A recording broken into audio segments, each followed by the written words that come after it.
Ladies and gentlemen, welcome to another episode of the Banya New Year's edition. Today we've got Dana Lundquist in the house. What's happening? And our guest Ryan Kearney. What's up, brother? Yo, thanks for having me. Hell yeah. Thanks for coming back. Let's just be out with it. We had a little technical difficulties last 3 weeks ago. We had Ryan on the podcast, which may or may not have been my fault. We won't point fingers. Which resulted in the whole podcast not being recorded, but here we are again to run it back. We're back, yes. Boom. So I'll get you a little intro, Ryan. Ryan Kearney is a BJJ white belt with us at Aries PV. He's been training with us for about a year or so. Yeah, right? a little over a year. Yeah, good friends with Jesse Meringue. Great training partner, absolute savage, and just strong as an ox. Shout out Optimize. Dude, yep, shout out Optimize, Jesse. Always shout out to Jesse. Yeah. I mentioned last time Jesse's who brought me to my first class and who encouraged me to give it a try. Yep. Yeah, so we got good people all around Ryan and all of us, but he's come back for our first technical episode, I guess second and the first one of the year. Yeah. Mm-hmm. So welcome. Yeah, Happy New Year's, everybody. Happy New Year's. Yeah, Happy New Year, y'all. A few days back, it was my birthday. And it was Everett's birthday. A few days ago. Twins Nice. just had their 6th birthday. Happy birthday, twins. Big dogs. And I got a flamingo swimsuit. He's got a flamingo swimsuit. He does. That he's Yes. sporting in here. Yes, he is. Well, thanks for Boom. joining, Everett. Well, let's recap something that will be hard to do in real time. Ryan came on and we had a super long, fun podcast, and then at the end he hooked Dana and I up with these sweet Banya lids, Yep. embroidered sauna hats. So very grateful to Ryan. Yep, says Banya on there. As you can see, I of course set mine on the kitchen table, and my dog decided it was a chew toy, so she took out the but it gives me a place so I don't have to Was fold it it. I don't have clean to yet? fold it back Because they love salty. Oh, okay. It just says It Banya actually now. looks pretty rad. Yeah, I mean it's You like can I see. did this on purpose so that I can see now. I don't have to fold it up. So Yeah. it worked out all right. Was it all Yeah. sweaty and salty, or had you washed it? Yeah, I hadn't washed it. There no. you go, dude. Dogs love those stinky, sweaty socks and crap like that. Yeah. And then Ryan also used his sweet technical skills to build us out this dope website. So anybody who wants to check it out, what is it? Thebanyapod.com. Thebanyapod.com. Boom! It's pretty sweet. It's got a bunch of our archived episodes, or the past ones, and some. Basically all Dana's art that he's done for the thumbnail stuff, right? Yep. So it's super cool. Yeah, I like y'all's cartoonish vibe to the branding and stuff. So I was like, you know what? Let me do something fun with this. So the most recent episode will always be at the top, and then a little library and little features if y'all ever want to share information, note anything, collab with people. Got some fun stuff it could do. Yeah. Yeah, absolutely. I mean, we're going to utilize that, and we're going to be hitting it harder this year, getting more episodes out, so it's going to help us a lot, and going to have some shorts we're going to do with some of the good moments of the episodes, so stay tuned. We'll be a little more involved in social media and with the episodes and the website, so a lot of fun things to come. Yeah, boom. So that's what you guys missed, the key points, but let's jump back into Ryan here. Jumping back in.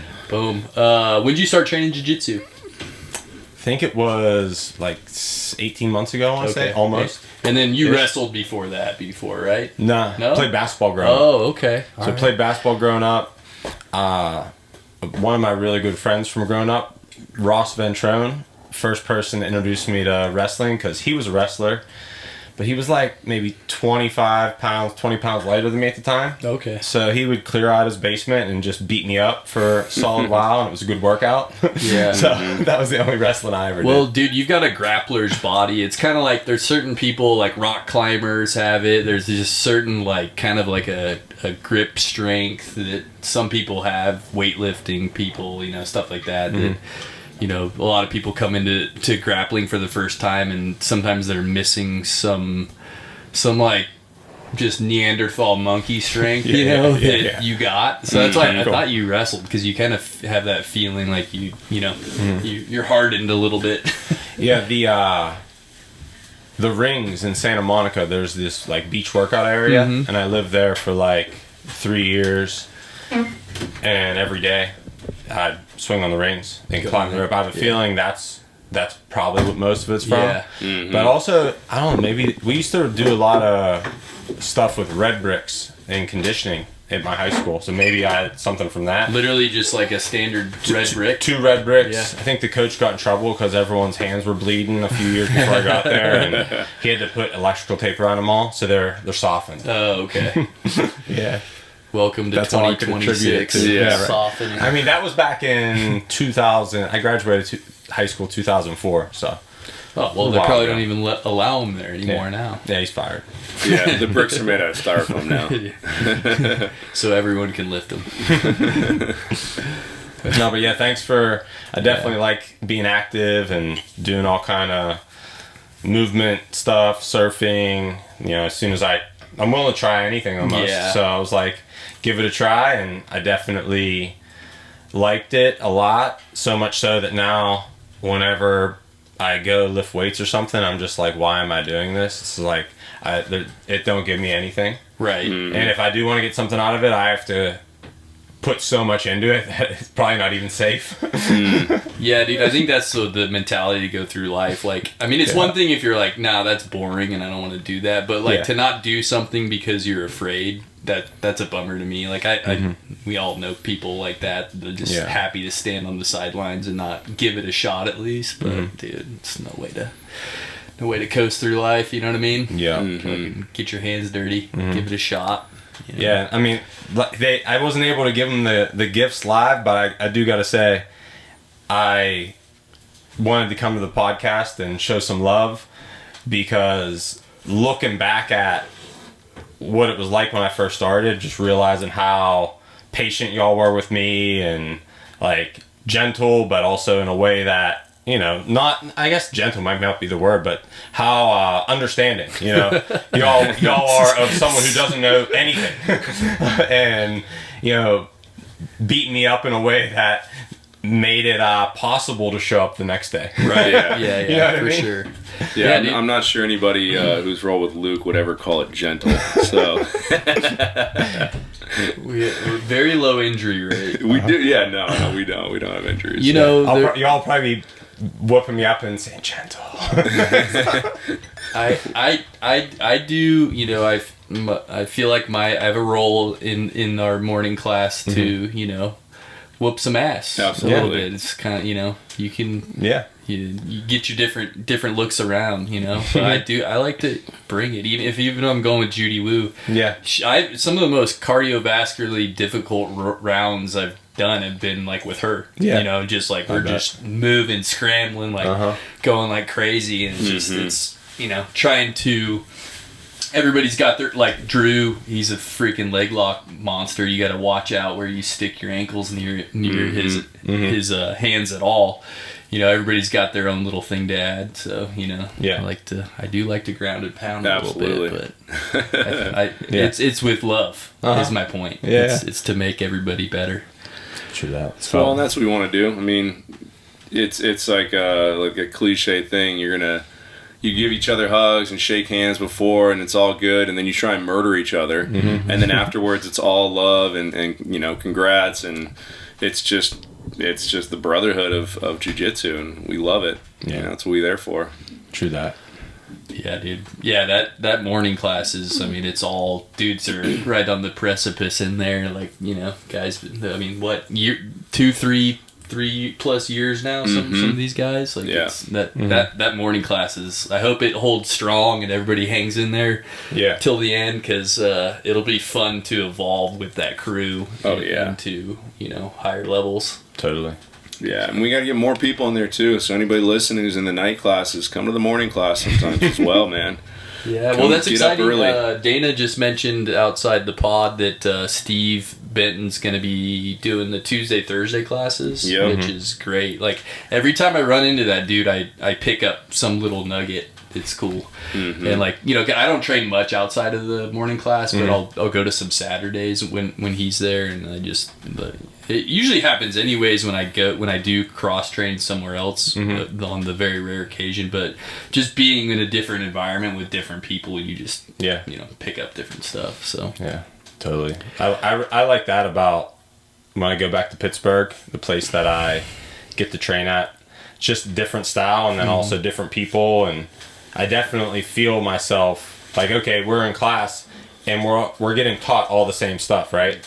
So we're getting like a lot of reps defending it, and then I go somewhere else and it's like, okay, like I try a tactic or a technique Matthias taught us, and it's like, oh wow, like I was able to pull that off a lot easier because like everyone's not looking for it right now. And then also like on the other side of the fence, like defending things that I'm not used to is really fun and engaging, and keeps it really fresh. I bet that Pittsburgh scene is tough, dude. That's that's a wrestling hub right there. Yeah, there's probably some monsters hanging around out there in jiu-jitsu gyms.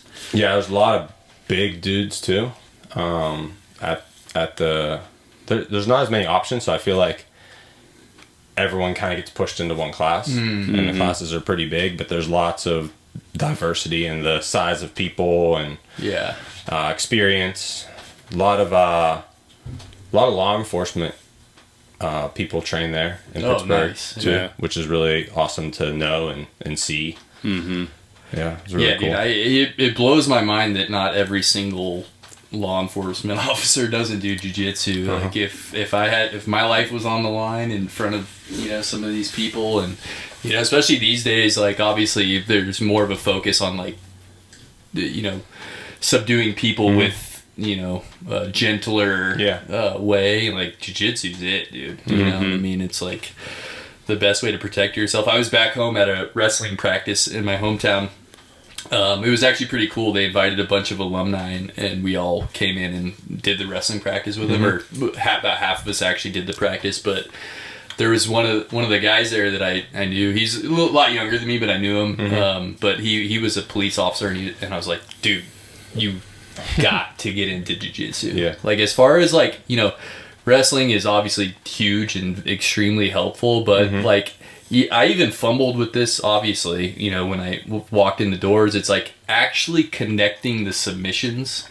Like, you know, you see somebody do a rear naked choke and you're like, oh, that looks basic as hell. Yeah. But there's so many little details in that, you know, and it's like, those are actually kind of rare to get, you know, like getting somebody's back can be pretty tough in jiu-jitsu. Yeah. You know, and even just like the concept that being on your back and like in your guard is actually kind of a strong position. Like, you know, if I'm laying on my back and somebody wants to hurt me, it would kind of be hard for them. You know what I mean? Like with your jiu-jitsu skills, which I think to the average person is very counterintuitive. Yeah, you know what I mean? Yeah. Like, it seems like a really weak position.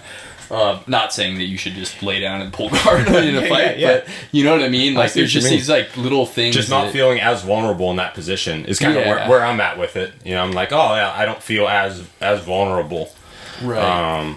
More chill whenever there's weird stuff going on. Yeah. Yeah. I mean, yeah, like connecting darces, like all that stuff, like it takes practice. Like, it's not just something you can, you know, drill once or twice and be like, all right, I got it. I'm going to, you know, hit this on some methed out crackhead that feels like God. You know what I mean? Oh, dude, speaking of, I just finished, I was addicted. I woke up super early, started working and watching this, and I just like couldn't take my eyes off of it. It was the World War II in color. Have you seen that? No, I haven't. Dude, it's a documentary, but the Nazis, I had heard this, but it was funny to see it laid out in an actual documentary. They took the German company invented meth, basically. Yeah. I forget what the name of the pharmaceutical company was, but they made this stuff called Pervitin. And so the Blitzkrieg was when they marched into France in 3 days. They were all just methed out of their minds. They were just blitzed. And so like the Panzer tank drivers, they would get a bunch, and like it was just this they couldn't understand how they did this for 3 days, and Yeah. like they were also storming across Poland. They were already in Poland at that point, Uh-huh. but it was just all fueled on meth, and That's like wild. Hitler to the end. He did his daily cocktail. I you know? heard about that. And they're like, dude, he just, you lose touch with reality when you're doing that much that day or every single day for years. I bet. I don't know if I could handle a single dose. Coffee is tough for me sometimes. Well, I was kind of wondering, like, man, how did, like, towards the end, like, when maybe, like, like, the worst part of the war was in Stalingrad, so they did urban warfare over there. They were trying to take Stalin's namesake hometown, and they got into this, like, super long, bloody, close quarter battle. Like, have you ever seen Enemy at the Gates? Yeah, I have. It's I know what that. you're talking about. So that was super gnarly, but at one point the Germans got retrapped in 2 pockets in the city. And so it's like, imagine you've been doing meth for 4 years, just murdering And then you everybody. can't get your and meth. then you can't get meth. How that must feel, and it's negative 20 degrees out in Stalingrad. Bro.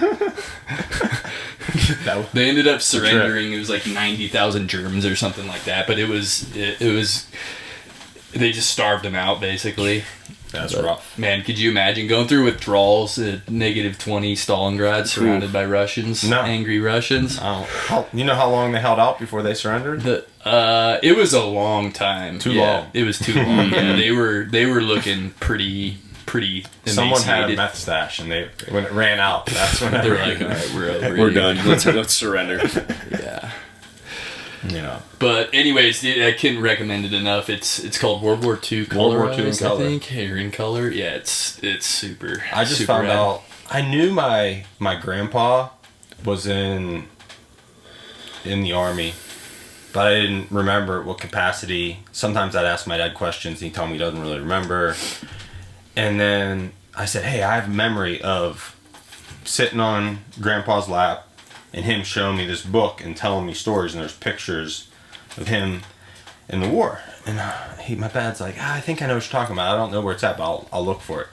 So Christmas morning, he had it ready for me to hang on to and check out. And I found out my grandpa was stationed in northern Africa, not far from France. Oh, Not yeah. far from D-Day at all. Yeah. And he was there like a year and a half before and like a year and a half after. I think he was like 3.5 years total. So Wow. some type of real overlap. And there was no like records I could find, but I started asking people in the family around if he would ever talk about it or anything. And the word is he was there, but doesn't ever want to talk about anything. Yeah. On a boat probably or something. Yeah. No one was Yeah. able to say like he had any details, just like, which was kind of far out to Dude, think yeah, about. you He'd be should. 107 if he were still alive. I think Right. he died when I was like 10 or 12 years old. Mm-hmm. We were super close. So Yeah, you should he's keep trying right. to dig into that, dude. That It'd kind be of worth it. stuff is awesome. Now that I have that book and I have some records. My dad years back gave me one of his dog tags I hang on to. Oh, nice. Yeah, he was the man. Yeah, that's rad, dude. Yeah, it was like honestly, like the documentary kind of pumped me up too, because like one of the badasses of that story is actually Churchill. So like at one point, so like Germany had already taken Poland, Belgium, France. They were just mopping up Europe. Italy had joined them.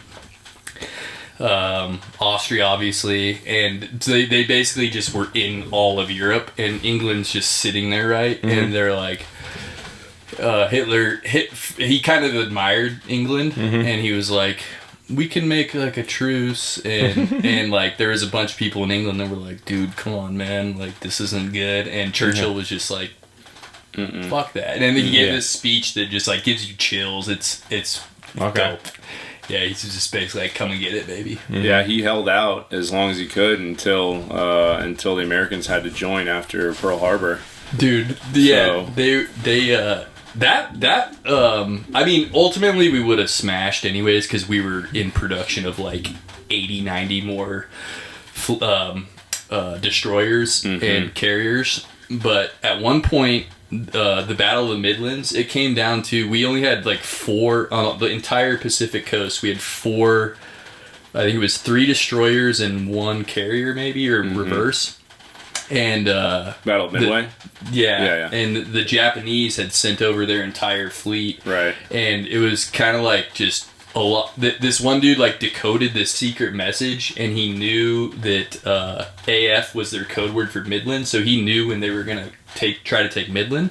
So they set up right? Midway. Yeah. Did I say Midland? Midway, yeah. So like they set up this like sneak attack, but it almost went terribly wrong, and like they at one point had us, and then just some weird the idiot general of the Japanese, like he made them switch all the planes from bombers to like machine guns, and it takes like an hour. So they've got all these planes disassembled, and in that time we were able to get our shit together and go just fuck them up. But it was like, it came down to like basically the whole West Coast was about to just be wide open. And obviously, like, eventually they were, the U.S. was already in production of, like, a crazy amount of ships, so, like, you know, they would have probably swung back, but, like, it basically would have been, like, a wide open, like, West Coast. Yeah, I've heard about it was close. I don't know the details and remember that it, but was sketchy. I've heard it. We got close. Yeah, that whole Pacific side looks just terrible. Like, I mean, obviously D-Day was gnarly, but it is a little bit more like far away. It was just like, it kind of felt like they were gonna win. You know, it was obviously like mass casualties, but like it was all this, you know, the powers on that side just whomping on them at once. Yeah. Like Canada was in there, you know. It's pretty wild to think about, like, what the world would be like if Japan and Germany won. Like, I know it was a book series, but they also made a show about it called The Man in the High Castle. Oh yeah. It went a little like kind of sci-fi at some point, but for a lot of it was like, you know, as if the West Coast was controlled by Japan, the East Coast was by Germany, and kind of there was like holdouts in the middle. Like Denver area was kind of like a neutral-ish ground, but either way, it was cool, like, just to see how that would look like San Francisco being like a Japanese territory, basically. Right. It's fascinating to just like that, like, alternate history kind of look at things. But man, that Battle of Midway could have been the change. That could have been it. I think just culturally it'd be really difficult for like the Germans and the Japanese to assimilate Americans. I think that would be a real big problem. Well, because we got enough blood to be rebels, like, since the beginning, and like you'd never be able to totally control. Think of the difference between Japanese culture and American culture. Oh yeah, it's like polar opposites almost. Dude, the sad thing about that actually though was if we had been probably nicer to Japan. Because they helped us in World War I. And then when they did the Treaty of Versailles, they were invited to the table, but it was kind of just like, all right, dude. Just invite them just sit to be there here and watch. Yeah. And we were, obviously, it was the 30s or 40s. No, at World War II, or the Versailles, what was that, like 1912? Probably 19... 1918 is... Or that's the end of the First World War. Yeah. So like 1920, say, whatever. And we were just like... No, you guys, like, no Japanese people can immigrate into the U.S. freely. Like, it was just like, and they had overthrown their feudal system, and they'd formed a republic, like a democracy. And so they were doing all these things to, like, kind of be like, hey, we're cool, we're part of the team, and we were just, like, super... Yeah, we're not there yet. Racist towards them, and then they were like, okay, fuck you guys, and we're going with Germany. You know, it was literally like that was a huge factor in why they were just like, all right, fuck you. Well, and if you think about, like, just looking at culturally, like you said, their culture was so different.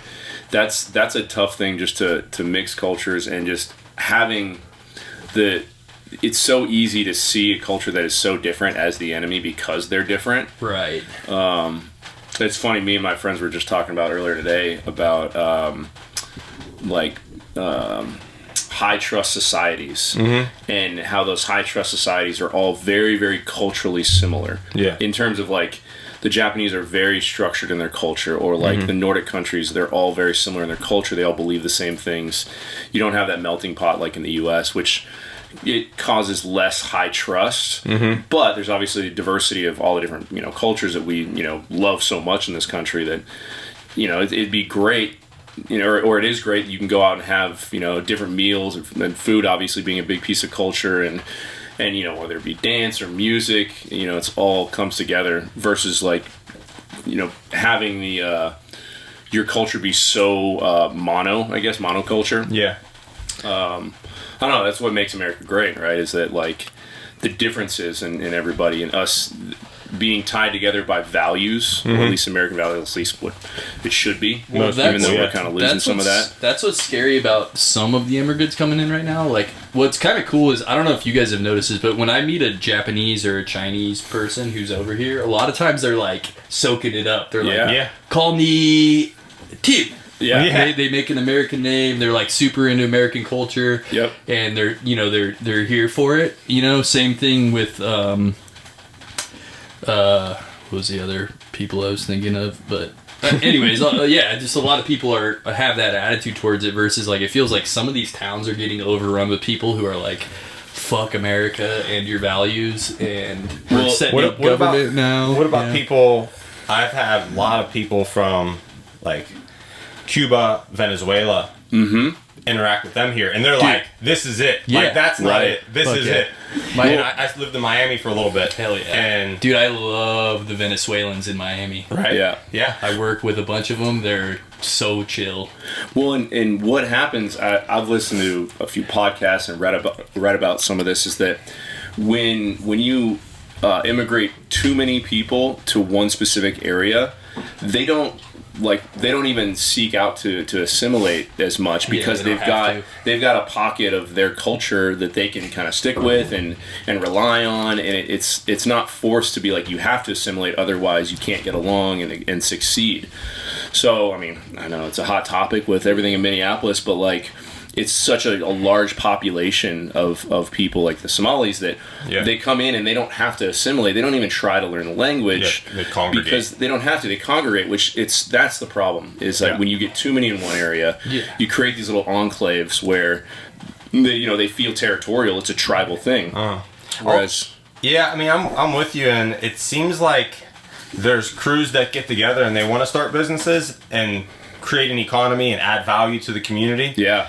And then there's crews that get together and they don't. Right. And it's terrible. I'm more with, hey, if people want to make the community a better place, I think that's a good look. 100%. Absolutely. Absolutely. It's it's unfortunate that people that do come here to make a better life, they want to assimilate, they want to like show their piece of culture without like forcing it, or while still assimilating to American values.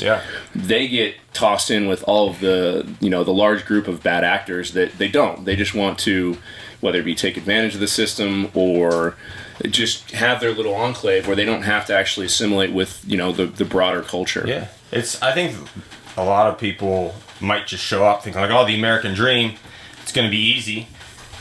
And then it's like, oh wow, I don't know English, I don't know their way of life, their culture, how they do business. Like, it could take someone years to figure that out, and also someone could figure it out quick, but I bet it'd be daunting. Not to say I want to see more of it or like sympathize with it too much. I'm just like, it sucks. Like, not to mention they get off. You come from an area where it's like war torn, atrocities, just people fucking each other over is the norm. Like, okay, what do you expect? Like, all right, guys, I got full plunge. Did you break a record? Did you break a record? Donna. Call him Donna. Yeah, Luke beat me. He was about to call it out. I'm going to call you Donna from now on. Since you're the first one to get out.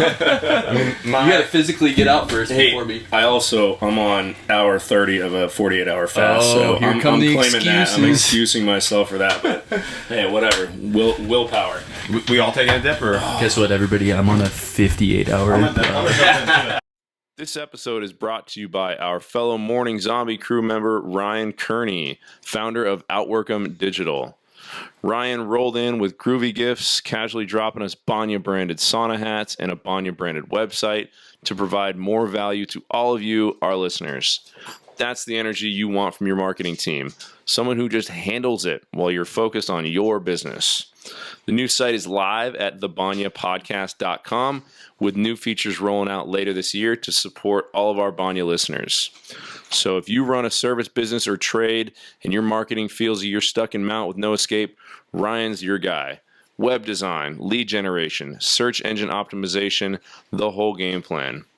If you're interested in upping your marketing game to black belt level, text Ryan at 844-931-4624 or DM him at Ryan Kearney Official on Instagram. Link will be in the show notes. Big thanks to Ryan at OutworkEmDigital.com for making this happen. But yeah, it is. I mean, I'm kind of like, I like the idea of it too. You know, it's a root and a leaf. You know, the two ingredients. But yeah, ultimately they. I've been drinking a lot of tea. We had in Maui, there was a girl who, her name's Katie Paradiso. She has a massage therapy practice and has a bunch of herbs. And we actually met through Instagram. I was running an ad on Instagram to work with people in the area, and she reached out, and then we went on outrigger canoe paddle to talk about like something. So it's like a cool way to meet. Yeah. Sweet. And then business meeting on a canoe. Yeah, right. And then we she gave us like this.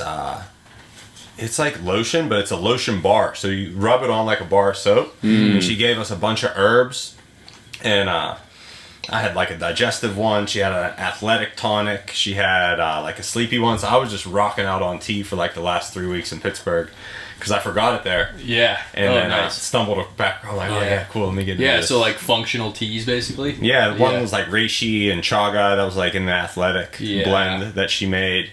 But it was treating me nice. That's cool. I need to get. I bought a bunch of like the mushroom tea stuff or coffee stuff. I just love coffee so much that every time I look at it, I'm like, fuck that. I'm gonna drink just regular coffee. So I need to get back or get into it. Maybe like in the afternoon it might be good or something like that. But I did. Dana's buddy, his best friend. He's a PT down in Tucson. Oh, cool. And a while ago, I do feel a lot better. He's like, he basically like gave me a list of different things that like help like naturally boost testosterone. Because like I was telling you last time with the fasting in the morning, I was like, I think that was a part of it and some other things, but I was like just crashing at like 2:00. Yeah. Mm-hmm. And so like doing the push-ups and body squats in the afternoon and just like eating a bunch of these vitamins that he recommended helped out a lot. Like there's like too much to wrap your head around in that arena though. Well, there's so much natural stuff that you can use that like a lot of people just resort to testosterone therapy or other pharmaceuticals, and it's like like one of the things like Tongadali, and then that and Shilajit, is some other like more natural things that are just good for you in general versus, any kind of exogenous like pharmaceuticals or whatever. Well, the problem with like that kind of stuff too is once you start doing it right, you have to keep doing it right, like because your body's like, I don't need to produce this anymore. Exactly. So, you got to try to do it naturally. Yeah, I started taking the Shilajit and like the vitamin D and all that stuff. And my wife was putting together like a little like it's like a pills with the days.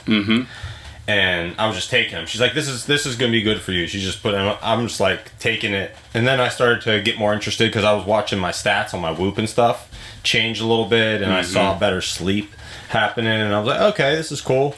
But I was like anti supplements or anything. I like was rocking around with like hard-boiled eggs and sweet potatoes in my backpack and just eating food. And then I probably didn't eat it back in the day, but now that I'm getting a little older and stuff, it probably doesn't hurt to help me stay sharp. Oh yeah. But for sure. I started taking one my buddy recommended to me. It's called Mars Men, and it's like a blend: vitamin D, Shilajit, Tongat Ali, and got some other things in it. And I was like, I've never tried all these. The one you said, Tongat Ali, and some other one. I was like, never tried that. I was like, but this thing has all the other vitamins I've been taking, like the Shilajit, the zinc, boron. Yeah. But it has those other two things in it too. I was like, oh cool, let me give it a try. And I can't say I felt like a huge difference, but I didn't have a fall off because I was just supplementing, a little bit less. Yeah. But that was a cool one I tried out, and I'm still doing it. They got my credit card on the subscription and haven't canceled it yet. Yeah. I mean, I think like it's hard with some of these things like in the very, very short term to feel the difference, but I think it just like puts you in the mindset of like, okay, it's time to click in and do something that's like healthy and good for you. Like even me just taking those vitamins, it makes me drink more water. Like it just like kind of keeps me in like a pattern almost of like thinking about it at least. Totally. You know, a simple one as well is apple cider vinegar. It's good for digestion. I just feel better when I drink it too. It's wild, just a little thing. I've been trying to hang that up places to see what the temp would be. Yeah. It wouldn't quite fit on that screw over there where the other one is, unfortunately. Let's give a quick shout out to Drew Lasley of the Zombie Crew. He hooked the Banya Boys up with a thermostat, a timer, and that's humidity, right? Yeah, it's the humidity. We gotta get those hung up. Well, how's this? Is this messing anything up? No, it's fine. We're gonna replace the that old other one's one not anyway. working. This is the Anyway. old one, right? Yeah. So it's cool, yeah. Yeah. We'll see what gets up Well, to. yeah, we'll see Thanks, what Drew. happens, Drew. I gotta hang him up still. I haven't gotten to it, but Yeah, I've been slacking over here. Ollie was super mad at me. Yeah. Drew always hooks me up with Did it not fit some on there? insight No, I in tried the that too. rolls and different stuff after he gets me. Dude, He'll Drew- point out something that like I could have done, or give me like a little tweak. He's always hooking me up. Yeah. Drew is a beast, dude. Yeah. Yeah, we got on Mondays and Fridays, Vinny is back. Oh, if anybody yeah. doesn't know, Vinny's back in the house. I heard he was coming back. I didn't know it was official. Have you've had a class with Vinny, right? Oh yeah, whenever I started, he was Mondays and Fridays, Yeah. and yeah, it was awesome to have that diversity, and I love the warm ups that he would do Dude, because it it was- kind of got me used to moving around all funky and Yeah. stuff. Yeah. So it's definitely a great way for me to get introduced. It was funny. We're getting ready to start on Monday morning, and I said to everybody, is like, you guys ready to not have a stretching warm up? And everybody's like, oh, that's right. So it was a good warm up. We were I warm bet. after about 15-20 minutes. It was great though. I was like, Yeah. I needed one of these because like you were saying earlier, like going to the gym, you're like, I feel like I'm not doing much. Right, but part of the reason I wanted to do jiu-jitsu is to like really get a sweat on. Yeah. And little things like the stuff down the mats or like sidewinders, like we haven't done I haven't done in forever because, we just stretch for Mateus, which is great. But it's nice to have that dynamic or warm up for every once in a while. Yeah. I started what kind of aligned for me to even show up was some random video on Instagram, some guy saying that jiu-jitsu helped his back pain, and my back was hurting and I felt weird to lift weights, but it didn't feel weird to do anything like athletic. Like that was fine. It just felt weird to squat or do lunge and like weird stuff. So I was like, all right, let me finally block off the time and just go do this, and it was like, oh wow, best thing that ever happened. Yep. It healed my heels. Healed my from back. Years of People, yeah. I don't even want to tell people Yeah. because they're like, but Yeah, like my back no. is better. I'm telling you, dude. It's something about the open positioning and being on your back, and like it's just super, super good for you. I actually talked to Mateus about this the other day because when I got back from that trip where I wrestled, we did it was a 2.5 hour wrestling practice. We drilled for an hour and a half straight, and this is with high school kids, but still, dude, the pace is just like you're bent over in your wrestling stance, just blasting off shots for an hour and a half, and then you go live for an hour or whatever. Yeah. And it was just like I got done and I was like, yep, my knees, my hips. I'm like, my hips hurt until I got back here and started doing jiu-jitsu again. It's just like, I think it just beats the shit out of your body. I think it's an Wrestling amazing, does. it's the best sport ever, but it's a young man's game, unless you got lucky, like genetics and like, even like me, like dude, I was one of the few guys, on my college team that didn't have like a major injury.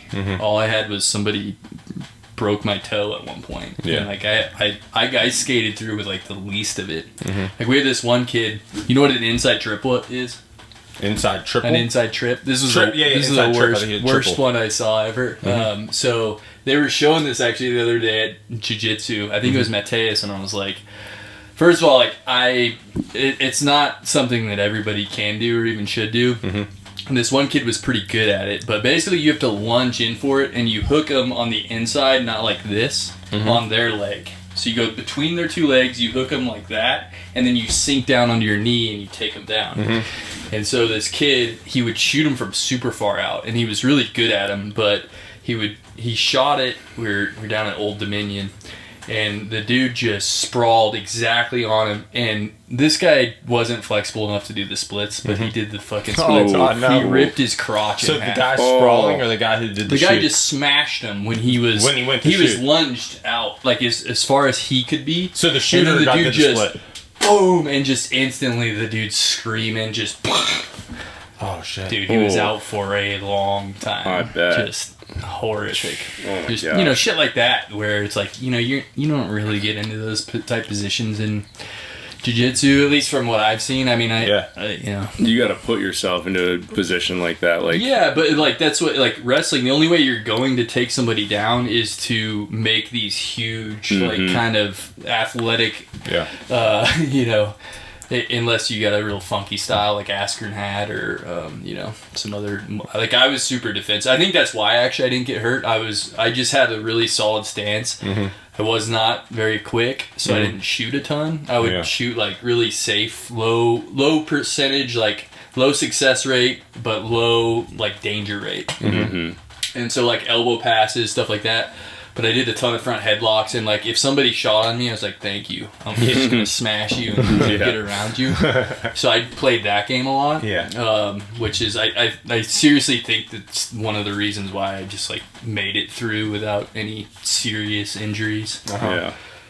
But yeah, anyways, jiu-jitsu's what's up, dude, for us old boys. That's right. That's right. Yeah, I like I said, I just wrestled with my one buddy to joke around, and he would like teach me some stuff.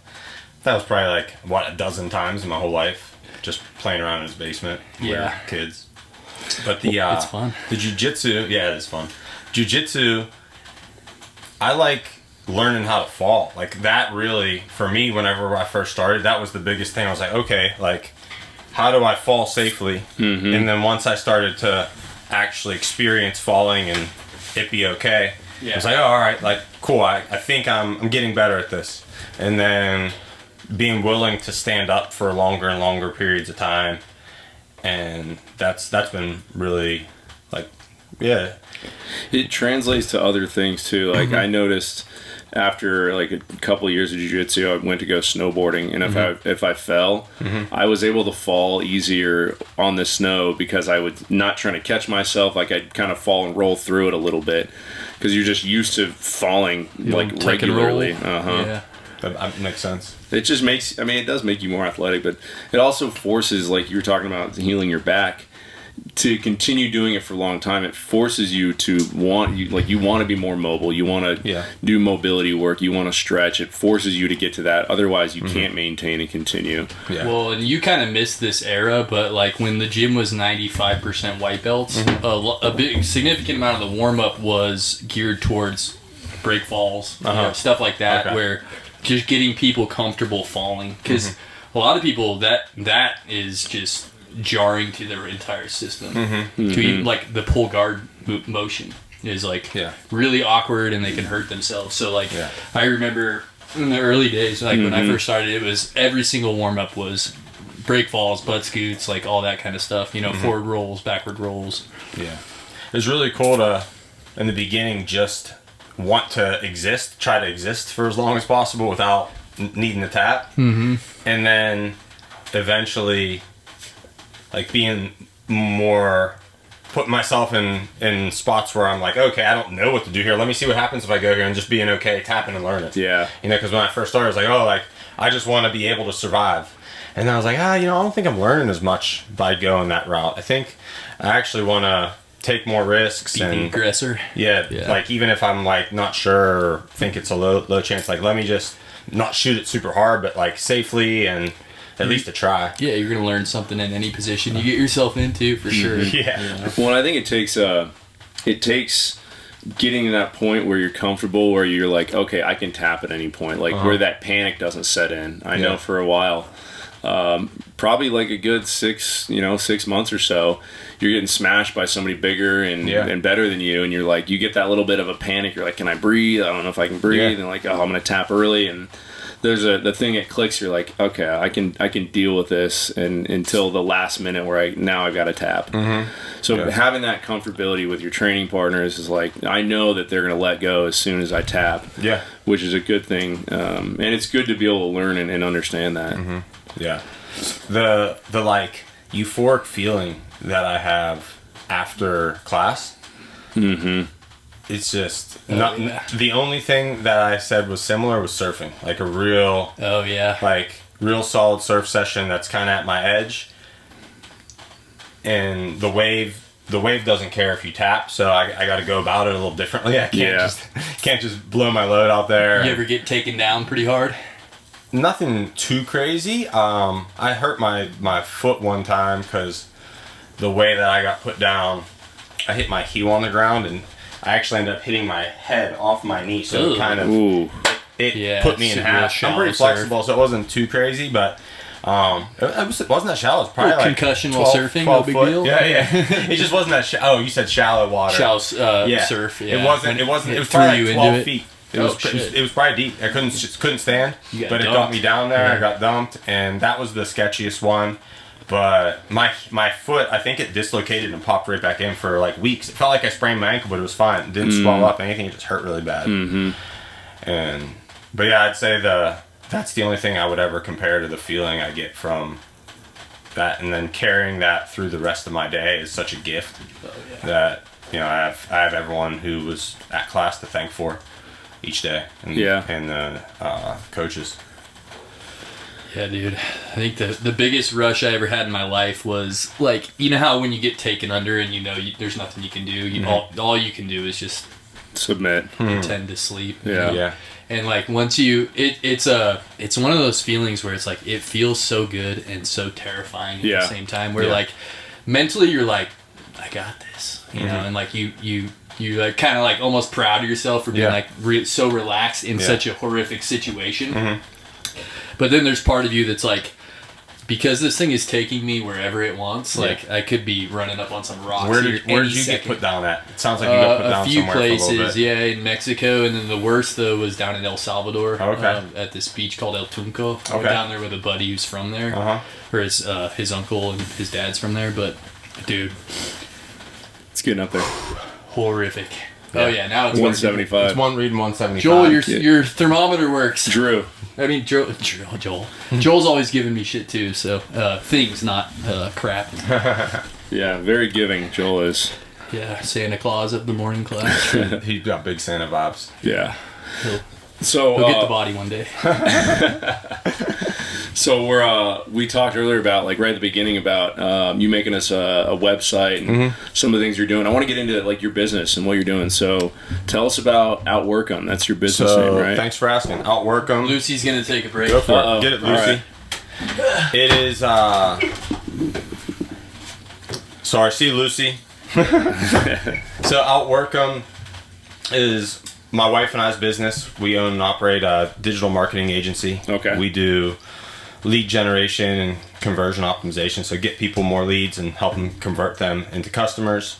And we use website, social media, Google Business Profile, stuff like that to help people get it done. Okay. And paid ads, organic. I got started doing this back in 2016, and that's how I was able to like kind of travel and be at home with my family in Pittsburgh, Pennsylvania when that is what feels right, and then also experience the world and different cultures and people and different parts of the United States. It's been really amazing. And then my wife and I, when we started dating, we moved to Bali right away, and then she started learning how to work online as well.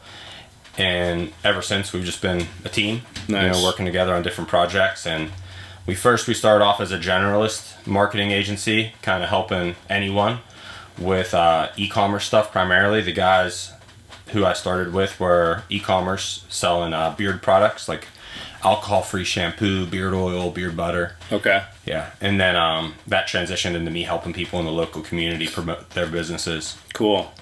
That's awesome. Yeah, and you're, obviously doing very well, very successful, so it's amazing to see.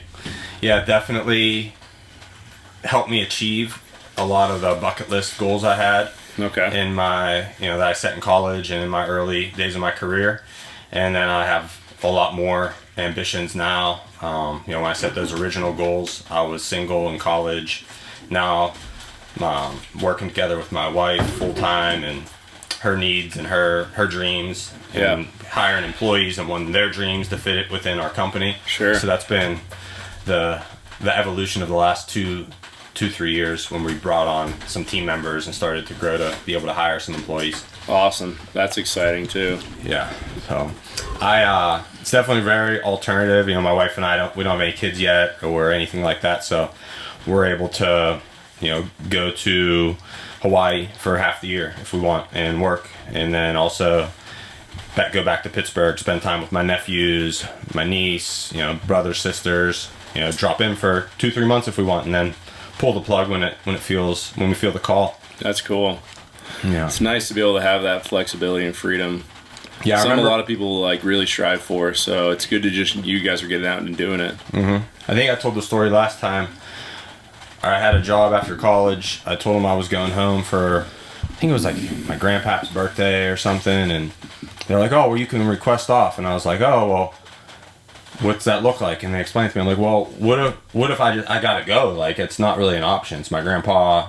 I don't want to pretend like I'm asking and be like fake about it. Like, I'm gonna go." Yeah. And they're like, "Yeah, you just fill out this paperwork and they'll let you know if you can go." And I was like, I walked out of that meeting being like, "Oh, okay, I gotta start my own business tomorrow." Like, I'm in, I think I was in Santa Monica, California at the time. And I was like, yeah, I'm not going to live a life where I'm in LA or Santa Monica and my family's getting together and I want to see them. Everyone's getting older, and that's compromised. Like, I need to fix that if I want to live outside of my hometown, because I'm not going to compromise on seeing my family. Sure. And that was the inspiration behind getting it started and trying to do something, you know, different than what everyone was telling me to do. Get a job. Yeah. You know, they're all asking me, "Hey, do you want a job? Do you want to work down the county? Do you want to work, you know, at one of the plants?" Like, all these union jobs and stuff that would have been, you know, really clear paths, Secure. stability and security. And I don't want to knock it for anyone else, because it's beautiful and serves a lot of families, but I just knew it wasn't for me. You got an entrepreneurial spirit. That's it. Which is good. Not everybody has that, and the drive to, you're going to make it happen because you have to make it happen, you know, and I don't necessarily have that quite as much, and I've been very blessed to have good, steady jobs that I've like really curated that to what I wanted it to be, but yeah, it's not quite the freedom of just being able to do what I'd like to do at those times, because I know I can just grind and keep going. So it's very appealing and really cool you can do that. Yeah. Well, I'm ditching this glass bottle. Well, I gotta take a quick cold plunge anyway, so we take a quick break. This episode of the Banya is brought to you by Optimize. Optimize is a health and wellness center run by Jesse Meringue, a fellow training partner of ours. They've got amazing center. They've got your cold plunge, your sauna, the infrared, the hot tub, compression therapy, as well as this PEMF therapy. It's like pulse electromagnetic field. It's amazing. Feels crazy, like you get that electro stim. But the idea is you've got a time in there for an hour to switch between different therapies. You can go from the sauna to the cold plunge to the hot tub. Feels amazing. Luke and I just did that last week, and absolutely, it was incredible. So if you're looking to recover from any sort of athletics or just to feel better, go check out Optimize. And for anybody, the listeners, if you just tell them you heard it on the Banya, they'll give you 50% off your first session. So I believe normally it's $39 for the first session for an hour, so it'll be half that. So go check them out. It's an amazing place. You know, it's that part of it that sucks, you know, too. But it's just like, you know, there's just it's like you're talking with like a steady job. Like, there's downsides to that, but there's also huge benefits in your mental health. Yeah. For, you know, but like, so it's just like pick your poison almost. But that NVIDIA guy, it was just a super cool story, because like there was just moments when like he had to just swing for the fence and like stuff just fell into place, and like it seemed like he was just like a super good guy, and that is ultimately kind of what like led the Nintendo was actually an investor at the time, and he basically had to go to them at one point and be like, "Look, you guys gave us $5 million. It's gonna disappear if you don't give me 20 more. well, yeah, he goes, basically, like, I need you to give it to me. Yeah. You know, like, bet on us again. Yeah. Because you're basically, you're not getting it back either. Yeah. And so it was like, whatever they had left, like, in the bank, it was like, I don't know, not that much, like a couple million, which for them was, they're just bleeding, you know, at that point. But they ended up figuring it out. And it was at that point, they had, whatever the technology was that they were working on, they were the first one to get into it, but they were doing it ass backwards. Yeah. And all these other companies had started, and they figured out how to do it correctly. So they had to kind of restart over everything that they were doing. And so it's like, I went down to the store. He's like, I bought these 2 manuals. I handed them to my engineers, and I was like, read this, and we're gonna do this. You know, and now they're like one of the biggest companies in the world right now. Huge. There's some drama around their numbers and stuff. Have you heard about that? Oh, really? Yeah. No. So supposedly, allegedly, they're lending money to the people who are buying some of their product, and they're able to do that because of their valuation. There's people scrutinizing it. I haven't fact checked it that much, but I did look into it a little bit. I'm like, oh yeah, this is something I'd like to read into someday just for the story. But did you ever hear the story of FedEx? But would that be like, you know, say like, take my business for example, alcohol distribution. If I was like, I have so much money, like reserve capital, so that I could act like a bank and be like, okay, bar, whatever, the Dubliner, I'm gonna give you $100,000 loan, and you're gonna pay me 10% interest on it, and you have to buy all my shit with that money. Is that like what they're doing basically? I think so. I think that might be it, or it might be, like I said, I didn't look into it much, but there was that's not necessarily a bad move though. I mean, legally, I don't know if that's allowed, but like, you know what I mean? Like, that doesn't seem, they're basically financing. Yeah, it's financing, but there's, I want to look into it because I don't know. I don't know why it was possibly a negative thing. A negative thing, yeah. The people were talking, I was like, I'm going to look into this. It seems interesting. Like, I studied accounting in college, so I like a little bit of that stuff, just nerding out on it here and there when I have some bandwidth.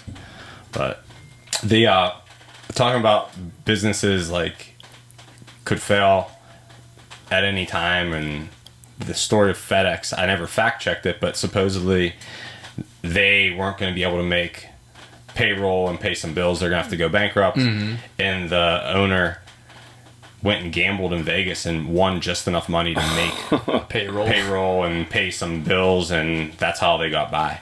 Wow, that's wild. Was pretty rad. Yeah, that was he was an Ivy League guy. I looked into FedEx. Did you hear that story a little bit too? No, I didn't hear the gambling thing, but I definitely like FedEx. Like at one point, it was actually Castaway. It kind of like the beginning scene kind of pumps me up a little bit. The dude. He flies to Russia to start FedEx Russia, and because I'm fascinated by like logistics company like that operates all over the world. I'm like, how, like, just knowing how difficult I do logistics here in Phoenix only, and just like managing these like warehouse employees and drivers, and I'm just like, how the hell do you do this on like a global scale? Like, how did FedEx do this? And so I kind of went down a rabbit hole into looking at that company and that, but and like that funny, the scene's funny though, where it's like, okay, they did it just like anybody you'd think they would. It was just like one piece at a time. Yeah. Dude flies over to Russia and he's like it's Tom Hanks screaming at all these Russians to get these packages delivered. Like, I don't give a shit. Like, what you gotta do, you get this package delivered. Just like, this is FedEx. I haven't seen Castaway in a long time. What up? It's like you talked about how people build businesses and all those moments.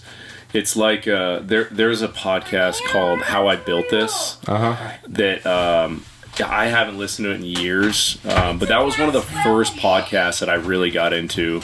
Yeah, because they talked to these business owners and just went through their whole story of how they built all their businesses. Like, man, I'm totally blanking on any of the ones that I've listened to.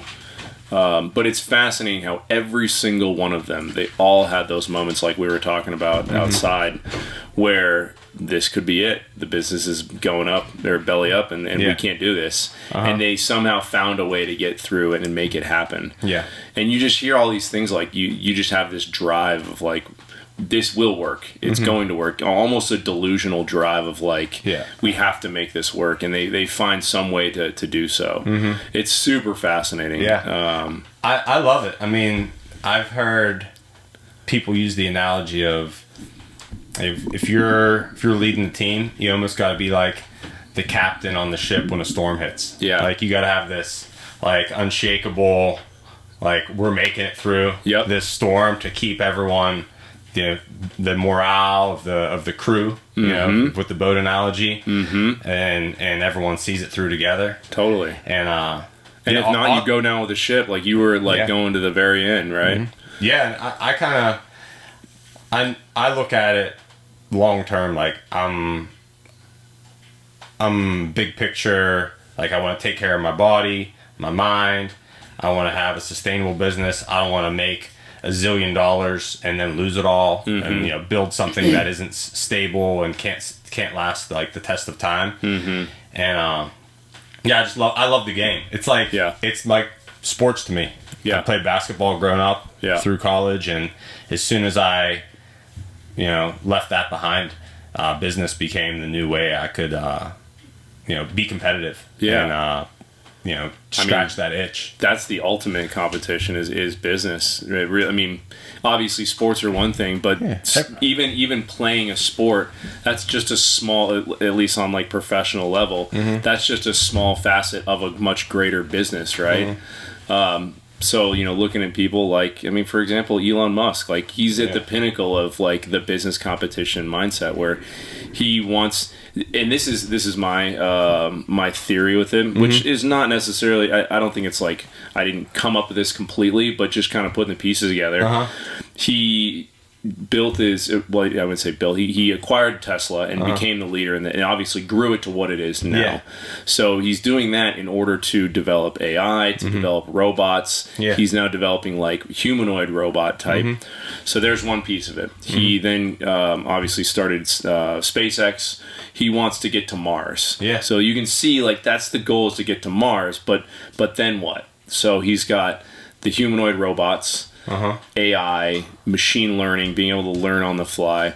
And then the third piece of this is the Boring Company. Exactly. Because once you get to Mars, like terraforming Mars is the end goal, is to be able to like create, you know, plants that you can grow on the surface, but you can't do that because there's not the atmosphere for it. So in order for people to actually live on Mars, they're going to have to dig tunnels and bore tunnels in this, like under the surface, for a sustainable place where they can live, where it's safe, away from whether it's like I don't know, solar storms or who knows. This is all like, I don't know any of that piece of it. No, but I'm with you. having to dig underground to do so. So and you're not going to have that many people that are going to be able to live there. A few that just like maintain things, but you need those humanoid robots and AI to be able to be your workforce on Mars, to be able to actually kind of develop and eventually terraform Mars. He's about to be a trillionaire. SpaceX is going to IPO. Oh, really? And the homie will be a trillionaire. Well, and which is crazy. First trillionaire ever. But even thinking about it, like he's a trillionaire, but it's not like it's liquid assets. It's like it's equity basically in all these companies. It's not like he can just go out and like, here's my $1 trillion in my big swimming pool or something. Nah, but I mean, when you're a trillionaire, it's like they borrow against it. Oh yeah. Oh, absolutely. Yeah. It's liquid. I mean, that's how he was able to acquire X, right? Is by borrowing against and getting the funds for it. Elon's an interesting cat for sure. I would say I don't know. I'm not on that level to understand what he's up to, but if he's able to make the Mars thing work with the boring and all that stuff that you just explained, and it'd be cool to be around when it happens. Right. I mean, right. It'd be amazing. I mean, but who knows how long that could be, right? And that could be 20, 30, 40, 50 years. So, but it's just fascinating to me. Like, you looking at the long-term goal of this, like, who knows? Maybe 20 years ago, he's like, hey, I want to get to Mars. Okay, what do I need to do? I need to build X company and this company and that company, and like he's putting it all together. Mm-hmm. So, and it's just a testament to long-term vision. For real. Like you're saying, like you got a high-level view of this, and you kind of have to have that long-term vision to do so. Yeah.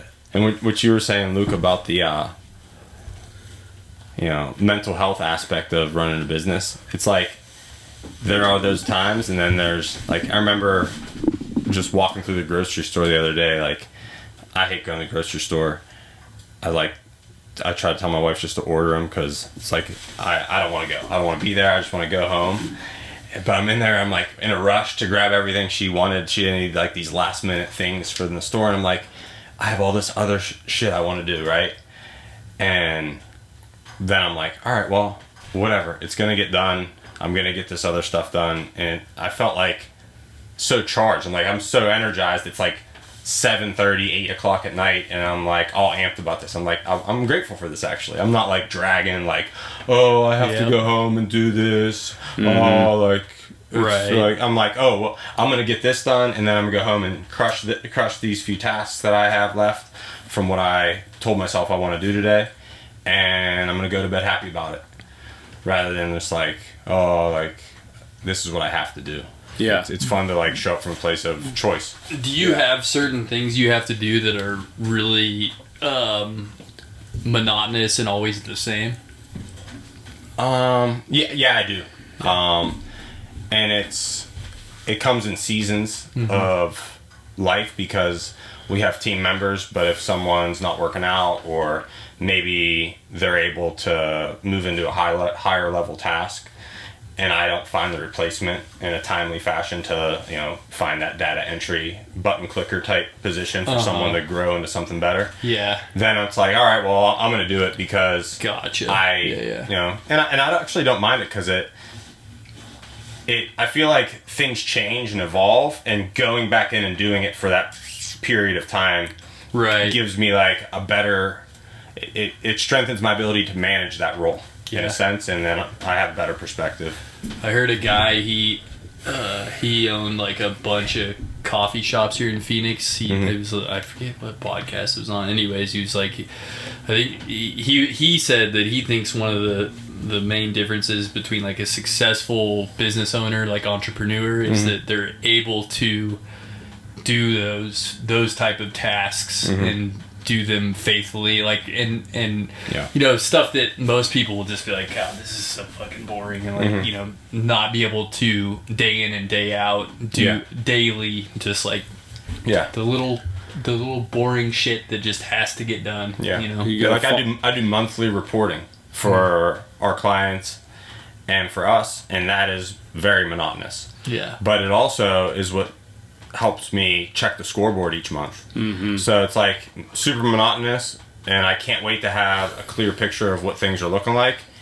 And it's like, when I meet with consultants and business coaches and stuff, they're like, oh, well, show me what you do in a day, and what your monthly, it's like, oh, you need to hire for this. And I'm like, yeah, but can I actually even trust anyone to do it?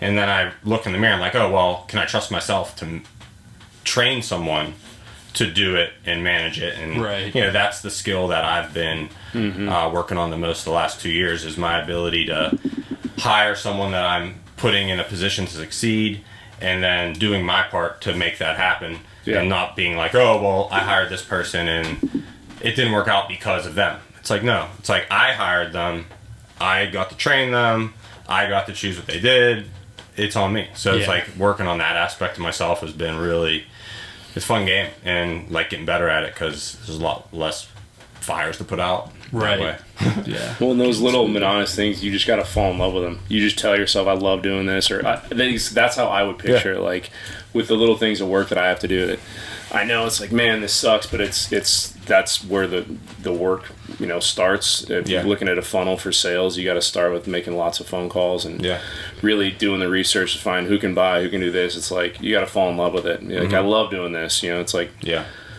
like anything, if you want to do it well, you got to either convince yourself that it's the best thing you can do, or just be passionate about it. And if you can't, just fall in love with it.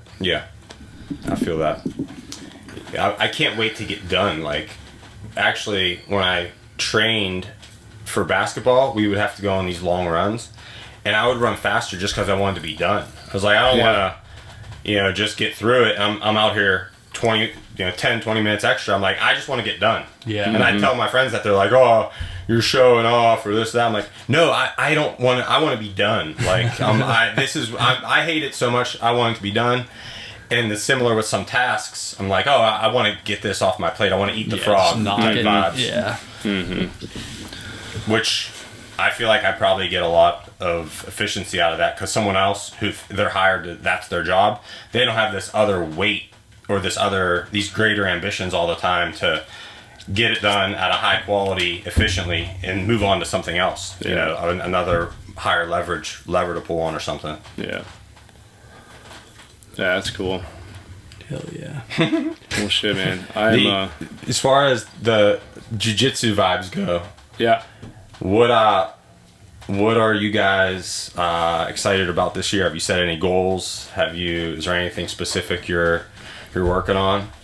For me, it's not yet clear. I'm like, I should set some type of goal or try to focus on a few specific moves or submissions or skills. I mean, little mini goals are good, but like just let it wash over you at this point, dude. Still, just keep getting in there. Like just more mat time and that's how I've been. I would say too, to like find the positions you're good at, and like like we were just talking, like kind of on the same topic, like if you find something you love, and then you can get really good at that. You're not going to love every single position probably, and you can get better at some positions, but that'll help you grow. But I've found, and maybe to recommend to you is pick a move or two, and just always make it a point you're going to try that in every roll, no matter how close you get, how far you, like, whatever. Yeah. That way you can keep honing in on that. Like I've found the biggest success when I'll literally pick a move and I spam that. I try and find where it works, where it doesn't. If I need to set it up a certain way, that'll come because I've failed so many times. So do that. In terms of like specific goals for the year, I don't have anything right now. I know I want to keep competing. Nice. I haven't won a gold at Blue in all of 2025, I think. So I think the last one I won was either summer of 24 or for sure March. So I got to get back to the top of the podium on some competitions. And then, I mean, eventually purple belt will come. Get it. Can you tell me when the next the mullet arena World ones League? are? Yeah, the World League, for sure. I think there should be some coming the up. next mullet tournament is? Yes, people would ask me like, hey, do you want to get better at no-gi? Do you want to get better at gi? And I'm just like, I just show up to get as much mat time as I care. I don't care if I'm wearing a gi or not. I just know I need more time on the mat. It's a good mentality. To hear you say, Luke, more time on the mat, easy. I mean, maybe easy, but it's just showing up, outside of that. But the moves, I feel like I'm not remembering. I like beat myself up, like, I don't remember that. No, I don't that's everybody. They're saying these words, I don't even know what they mean. And I'm like, am I just not studying? Am I supposed to be studying more? What's going on with me? What's going on with my mind? Yes, actually, the other piece is, which I've done in the past and it's always served me well, is after a training session that day at some point, if you can do it right after, great, but otherwise sometime that day, maybe before you're laying in bed, before you go to sleep, and you're thinking, okay, what did I do today? And walk through it in your head exactly where your legs were, where your hand was, where your grips are. I just started doing that the last couple months. Writing it down works really well, is also just because then you've got to actually like write it as if you're trying to explain it to someone. Like, here's the move I did today. My right hand went to the collar at this point. My left hand went to the the cuff of the leg, and I was able to use that to move their legs in such a way that I could pass, or really like get down to the grit, little itty bitty pieces of everything. That's helped me, and I should get back to it, because you get comfortable of like, I know how to do these things. And I even catch myself with moves like, I've seen this before, and I don't internalize every little bit of it. So, okay, I'll clue in on that. I could see myself writing it out. When I first started doing yoga, I would write out like some of the things that happened in the class. Afterwards, and I feel like it did help me integrate. I've never done that with jiu-jitsu, so I'm a journal, but I like it for sure. You all ready for this dip? Yeah, let's. I mean, I want to ready to Close call it it if out? you are. Yeah, Yeah, man. You want to yeah, hit cool. us with some? We hit 175 at least on the temperature before the thermometer fell. Yeah. But let's hit the rocks with some water before we round this out. It's going to be terrible for us, but it's great for us. It's been a minute.